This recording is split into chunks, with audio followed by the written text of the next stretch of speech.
masuk ke materi riset pemasaran global. Nah, apa sih riset pemasaran global? Nah, jadi eh, kenapa kita harus melakukan riset? Nah, jadi istilahnya ketika kita pengen masuk ke satu negara, ya, tentunya kita harus melakukan yang namanya riset. Dengan adanya kompleksitas pasar yang global, tim riset pemasaran adalah sangat penting untuk sejumlah besar keputusan pemasaran global. Ya. Istilahnya ketika kita perang, kita harus tahu medan perangnya seperti apa.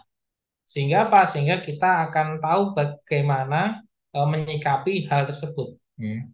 Jadi itu. Terus yang kedua adalah kebanyakan dari kesalahan yang membudaya di dalam pemasaran global itu berasal dari kurangnya riset pemasaran.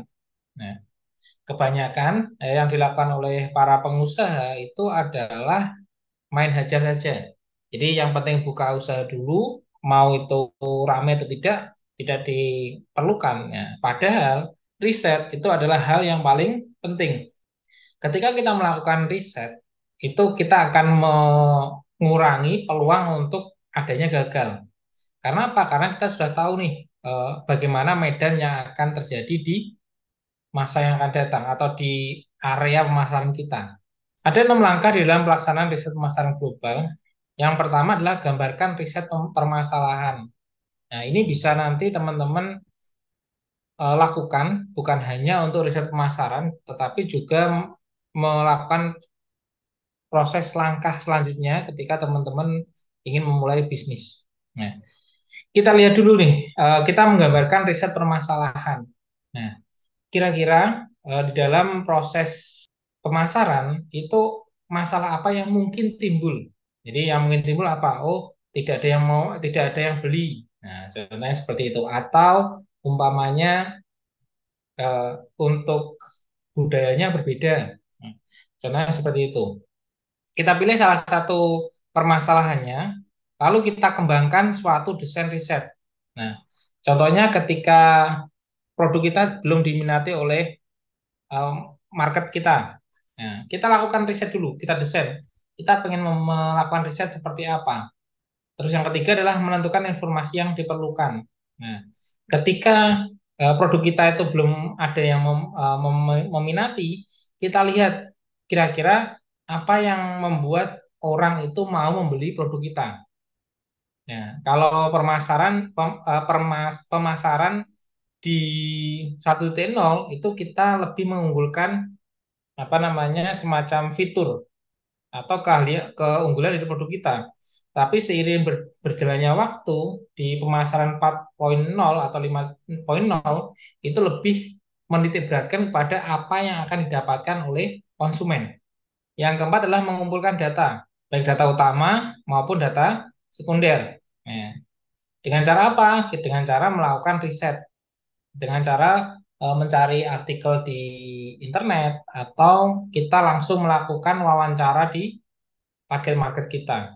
Yang kelima adalah menganalisa data dan menginterpretasikan hasilnya.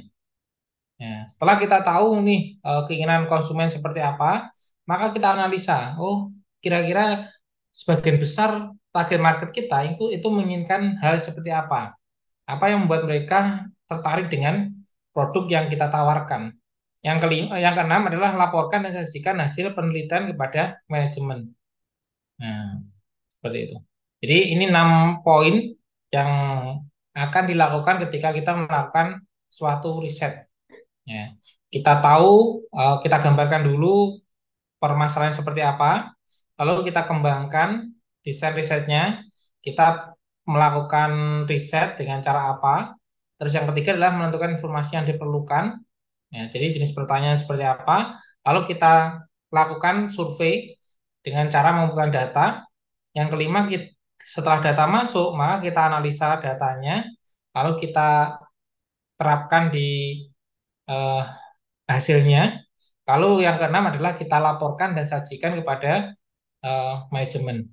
Dalam suatu riset itu tentunya ada banyak tantangan yang harus dihadapi oleh peneliti pemasaran global. Ya. Salah satunya yang pertama adalah kompleksitas riset mendesain dalam kaitan dengan perbedaan lingkungan.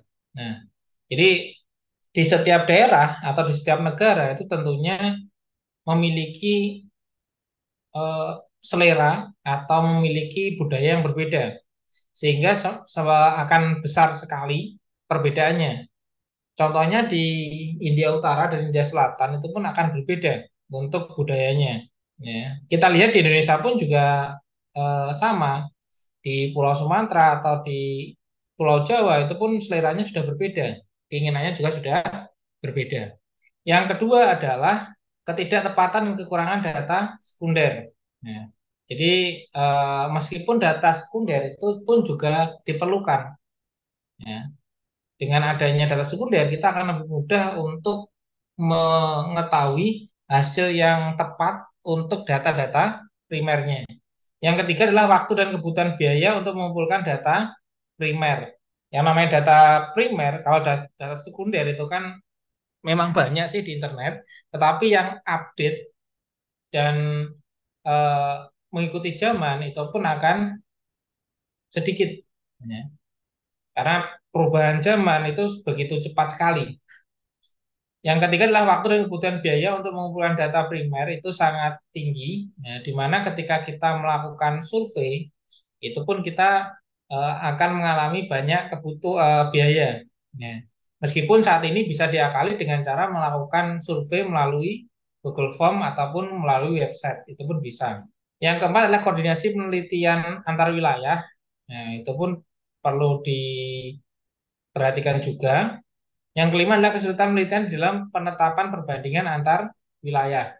Nah, karena adanya kompleksitas data itu, maka di setiap daerah itu pun akan memiliki keberagaman dalam proses penelitian, akan berbeda. Ya, hasilnya antara penelitian A dan penelitian B. Penelitian di satu daerah A dengan penelitian di daerah B. Maka penting sekali kita mempelajari tentang riset tersebut. Nah, yang pertama adalah perumusan masalah riset.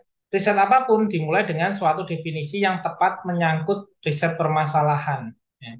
Di dalam suatu konteks internasional, perumusan masalah riset pemasaran dirintangi oleh peraturan dalam suatu negara. Suatu kesulitan utama dalam merumuskan riset pemasaran adalah ketidaktahuan dengan lingkungan yang asing. Hasil survei dikumpulkan secara teratur oleh para agen riset. Sekali isu riset telah ditentukan, maka manajemen harus memenuhi kebutuhan akan informasinya. Nah, jadi ketika kita melakukan riset itu memang harus berfokus ke satu titik. Nah, karena contohnya ketika produk kita itu belum diminati, nah kita harus fokus ke situ. Nah, harus fokus ke permasalahan yang dihadapi oleh perusahaan. Nah, contohnya penjualan yang kurang laris. Nah, nah, kita lihat kira-kira pangsa pasar kita itu menginginkan produk yang seperti apa, atau kemasannya seperti apa, atau positioning yang seperti apa. Contohnya adalah perumusan masalah riset, menganalisis pengaruh kebijakan perdagangan terhadap preferensi konsumen global terhadap produk A. Perumusan masalah risetnya adalah seperti itu. Definisi riset permasalahannya adalah bagaimana kebijakan perdagangan internasional mempengaruhi preferensi konsumen global terhadap produk A. Jadi lebih ke berfokus ke satu titik. Ya, yaitu. Yang pertama adalah permasalahannya adalah pengaruh kebijakan perdagangan. Maka kita lihat rintangan peraturan dalam suatu negara, misalnya negara X, ya, memiliki peraturan yang melarang impor produk A, sehingga menyulitkan perusahaan dalam menjual produk tersebut di negara tersebut. Ya. Hal ini dapat menjadi hambatan dalam perumusan riset karena perusahaan perlu mempertimbangkan peraturan tersebut dalam menganalisis preferensi konsumen global. Ya. Jadi setiap negara itu punya peraturan, punya perundang-undangan sendiri. Nah, ada beberapa produk itu yang memang ketika kita masuk di negara lain itu mengalami pelarangan. Ya, tidak boleh masuk ke situ. Nah, kecuali adalah produk-produk dalam negeri. Nah, contohnya ketika kita mau ekspansi ke Cina, ya, itu produk-produk kesehatan itu tidak boleh masuk ke sana. Nah, contohnya seperti itu. Berikutnya adalah kesulitan dengan lingkungan yang asing. Ya. Ketidakpahaman dengan budaya dan kebiasaan konsumen di negara-negara target dapat menjadi tantangan dalam merumuskan riset. Perusahaan perlu melakukan studi mendalam tentang preferensi konsumen, norma budaya, dan regulasi perdagangan di negara-negara tersebut. untuk mengidentifikasi faktor-faktor yang mempengaruhi preferensi konsumen terhadap produk A. Nah, jadi ketika kita melakukan riset pemasaran, ya, kita tidak hanya melakukan survei kepada konsumen, tetapi kita juga harus tahu budaya yang ada di negara tersebut, serta regulasi perdagangan dari pemerintahan. Contohnya kalau kita berbicara tentang India, nah, di India itu kan mayoritas Hindu. Sehingga apa? Kita kalau menjual produk dengan komposisi daging sapi itu pun tidak bisa diterima. Seperti itu. Contohnya seperti itu. Maka perlu adanya penyesuaian produk. Berikutnya adalah pengumpulan hasil survei oleh agen riset. Untuk mendapatkan data yang diperlukan, perusahaan dapat bekerja sama dengan agen riset yang terampil dalam mengumpulkan hasil survei secara teratur. Agen riset dapat membantu dalam mengumpulkan data mengenai preferensi konsumen global terhadap produk A, termasuk pengaruh kebijakan perdagangannya.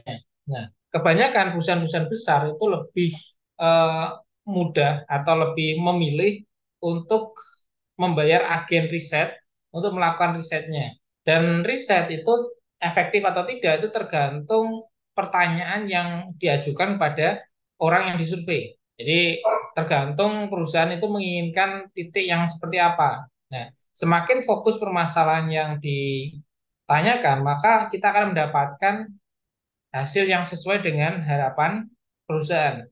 Berikutnya adalah memenuhi kebutuhan informasi. Nah, setelah masalah riset ditentukan, manajemen harus memastikan bahwa kebutuhan akan informasi terpenuhi. Ya. Hal ini melibatkan pengumpulan data yang relevan, analisis yang cermat, dan interpretasi hasil yang akurat untuk mendapatkan pemahaman yang mendalam tentang pengaruh kebijakan perdagangan terhadap preferensi konsumen global terhadap produk A. Jadi, ketika kita melempar pertanyaan kepada calon customer, nah, kita harus benar-benar tahu apa yang harus didapatkan, informasi apa yang harus didapatkan. Ya, semakin fokus, semakin baik, semakin baik. Dan kita juga harus punya informasi selain dari survei tersebut, juga dari informasi-informasi sekunder yang tersebar di internet. Ya, untuk memudahkan kita melakukan proses pengambilan keputusan dari hasil riset tersebut.